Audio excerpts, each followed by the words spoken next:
C'est souvent qu'on vous invite à un bugne à bugne?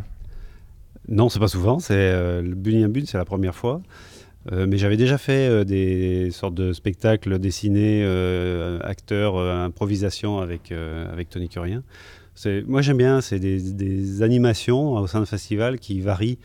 Et moi j'aime assez. Alors on a le track, mais voilà, c'est une diversité dans les animations de festival qui est intéressante.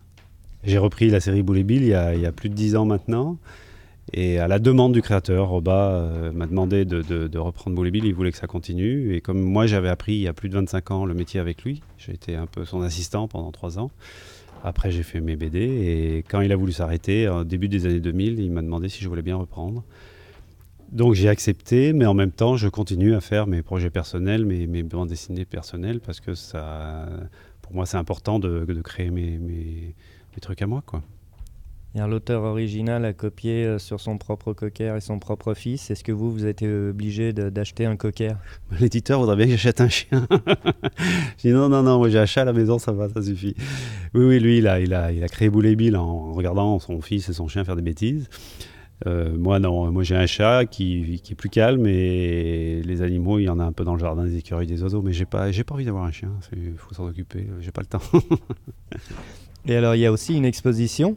Comment vous avez choisi les planches? Comment ça s'est passé? Avec Cédric là, et Philippe Brocard. Moi j'avais déjà une sélection de planches, je sais un peu ce que je veux montrer quand on me demande des planches pour les expos, donc j'avais déjà sélectionné. Et puis ce qui est bien, c'est qu'ils m'ont demandé pas que du Boule et Bill. Ils voulaient montrer aussi dans cette expo le reste de mon travail. Donc il y a entre autres la série Fugitif, une série jeunesse que j'ai fait il y a 2-3 ans. Il y a ma série qui m'a fait un peu connaître, Dylan Verjus. Il y a d'autres travaux à côté, Fil du Zinc, des petits croquis, des choses comme ça. Donc c'est vraiment un panorama de mon travail depuis bientôt, enfin depuis plus de 25 ans maintenant. Ouais. Bientôt dans un musée, la prochaine étape? Ouais, il ne faut pas exagérer. Par contre, j'ai vu que, oui, enfin c'est une parenthèse, mais le Festival de Lyon organise des séances où les dessinateurs de BD vont réinterpréter des œuvres dans les musées. Ça peut être intéressant. C'est sympa comme truc. C'est-à-dire que les œuvres classiques, on les redessine à notre façon. Et ça peut être sympa, ça, ce truc. J'ai envie d'essayer l'année prochaine. C'est un appel du pied, ça, je m'y connais Oui, pas. Oui, ils le savent au festival, et ils m'ont déjà dit « Ouais, bah, t'es sur la liste l'année prochaine, t'es le premier. » Non, c'est ce que je disais tout à l'heure. Ce qui est bien dans les festivals, c'est que quand il y a des animations plus variées que la simple dédicace, quoi.